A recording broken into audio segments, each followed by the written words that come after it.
Olá, boa tarde. Bem, acabei de voltar da casa da minha avó e decidi gravar um vídeo para trazer aquilo que ela me contou sobre a história da nossa família, o que ela conhece. Então, começando, meu bisavô veio de Angelim, que ela chama de mata, então ele veio das matas, veio de Angelim. Ele os pais dele era Estevam Tertulino, coisa que eu já sabia, e Maria Cecília, que ela não sabia pelo visto, mas não lembrava. O pai dele morreu quando ele tinha 9 anos. Então, voltando. Então, com 9 anos, o pai dele morreu, o meu trisavô. Com 9 anos, então foi lá em 38, mais ou menos em 38. Então, ele e seus 9 irmãos ficaram passando fome. A mãe provavelmente já tinha morrido também, é possível. Então, ficaram passando fome em Angelim. E ele veio pra cá, né? Minha avó falou que ele, pra sobreviver, tinha que ficar no mato procurando caju pra comer com seus irmãos. Tinha que ficar comendo batata de umbuzeiro, né? Que provavelmente são as raízes, essa parte fica dentro da terra porque tem muita água, então pode ser por isso também. Então, ele tinha uma vida muito difícil, Angelim. E aí ele se ligou, se juntou, começou a, como posso dizer, bajular, não bajular, mas assim, trabalhar, cuidar de gado, tocar gado, no caso no pasto, né? Pastor de gado, de um homem rico, conhecido, um homem rico que vivia no sertão. Minha avó falou que ele vivia no sertão e acabou morrendo, vivendo no final da vida aqui naquela região de Jupi. Até então era Jupi, né? Na realidade, até então era Angeli, que Jupi ainda fazia parte da Angeli, mas assim, naquela região onde minha bisavó mora. Ela falou que ele morreu, esse homem velho morreu por aí.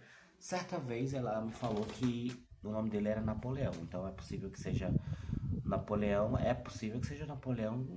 Teixeira Lima, né, do municipal, é possível, não vou confirmar nada. E ele começou a criar gado para esse Napoleão. Com 19 anos ele resolveu casar com a minha bisavó. Ele não tinha nada. Eles se conheciam desde cedo, porque as terras, como eu disse, são próximas, eles já se conheciam desde essa época, já se conversavam e resolveram se casar quando eles tinham 19 anos. Não tinha nada, como eu disse, então ele ganhava muito pouco, se ganhava alguma coisa. Se ganhava algo era muito pouco, não conseguiu juntar nada. Então foi meu trisavô, o Cirilo, pai da minha bisavó, que deu meio tarefa de terra, uma tarefa de terra, meia tarefa de terra para eles. Ou menos. É que eu não lembro certo o termo, mas assim. Deu um pedaço de terra para que eles pudessem morar e talvez cultivar algo, criar algo. Mas nada mais que isso, né? Porque ele tinha outros filhos e tal. Então, eles se casaram em 48, 49, 48, em torno de 19, 20 anos, 48 provavelmente. Tiveram filhos e minha avó nasceu em 50. Quem ajudou minha avó a nascer foi minha trisavó, mãe da minha bisavó. O nome dela era Maria Clara. Maria Clara da Conceição, se não me engano. Ela ajudou minha bisavó a nascer, minha avó a nascer, porque era assim, né? Então, na verdade, ela ajudou, inclusive, ela era parteira, né? E ajudou minha avó também. E ela ajudou inclusive minha mãe a nascer, provavelmente minha mãe também. Boa parte dos filhos da minha avó foi minha trisavó que ajudou a parir, né? A avó deles. Minha mãe provavelmente também estava nesse meio. Então ela ajudou a minha avó a nascer, então assim, e meu bisavô foi sempre trabalhando, sempre comprava um pedacinho de terra, mais um pedacinho, porque meu trisavô, Cirilo, tinha muita terra, era uma terra muito grande. Só que ele foi vendendo, pouquinho em pouquinho, ele foi vendendo, foi vendendo, foi vendendo, foi vendendo, foi vendendo. Segundo minha avó, por olho grande, né? Pessoas ricas que queriam, porque ele tinha uma laje, um lajeiro que tinha água permanente. Então o ano inteiro tinha água lá. Então as pessoas começaram a ficar de olho grande, ele foi vendendo, vendendo, vendendo, meu trisavô acabou ficando com só o que sobrou, né? Sobrou alguma coisa para os filhos, obviamente, mas só o que sobrou no fim, porque os filhos também venderam, foi a terra que meu padrinho, é que a gente chama de padrinho, meu bisavô ficou. Que no caso era dele, né? Não porque que tenha ficado com herança, mas que ficou por direito próprio. Então, eles estavam lá, ele trabalhou, ele foi comprando terra, foi comprando do meu trisavô terra, e acabou ficando, no fim da vida, com uma quantidade bastante razoável de terra também, tá? Há tanto que na herança ele teve o quê? Uma penca de filhos, uns 8 filhos, 9 filhos ou mais. E minha avó ficou com 2 hectares, então assim, deve ser no mínimo, vai, uns 10 hectares, no mínimo. Mais, talvez mais. Minha avó estava com 2 hectares, talvez todos os irmãos tenham 2 hectares. Ela deve ter no mínimo uns. Irmãos, deve ter no mínimo uns. Vai, coloca 5, baixo, 5. Então vamos dizer que uns 10 hectares. Porque é uma quantidade boa, vamos ser sinceros, né? Ele começou com uma tarefa, foi juntando dinheiro, foi comprando, juntando um monte de papelada. Minha avó falou que ele tinha umas papeladas do nome, né? Dos terrenos, das terras. E minha avó falou que eles ganhavam dinheiro assim plantando repolho, plantando cebola, plantando ervilha, né? Aí meu bisavô ia vender nas feiras lá em Garanhuns para conseguir dinheiro, né? E eles vendiam nas feiras em Garanhuns. Então assim eles conseguiam ganhar dinheiro e comprar mais terras para poder crescer o patrimônio da família. Minha avó também vendia tecido. Minha avó vendia tecido nas feiras. Não sei se todas as feiras, mais ou menos em Jucati. Ela vendia tecidos, né? Fora a erva doce também ela vende. Acho que ainda vende. Então, assim, foi uma história bem interessante. Foi bem interessante ouvir isso dela, porque eu conhecia os nomes, mas não conhecia histórias. Ela falou que meu bisavô era ótimo com números. Ele, assim, ele não foi alfabetizado, mas ele era ótimo com números. Teve uma vez que em Jucati ele foi pegar a aposentadoria. O cara lá, de onde ele tinha a aposentadoria, queria roubá-lo, né? Foi o que eu entendi, ao menos. Dizendo que ele tinha, não, que você fez um empréstimo, aí veio descontado. Ele falou, não fiz. Ele, tipo, ele brigou porque ele sabia contar, ele não era enrolado, não era enrolado facilmente, não. Um homem bruto. Eu lembro de uma vez estar lá, eu tenho memória disso. Eu não sei se eu tô ficando maluco, mas eu lembro disso, de estar lá e ver, tipo, minha bisavó correndo atrás dele com um facão e ele corre.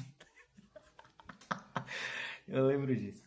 Sim, minha avó falou também que no lado materno, vamos falar aqui do lado materno dela, né, da minha bisavó, que minha bisavó era negra.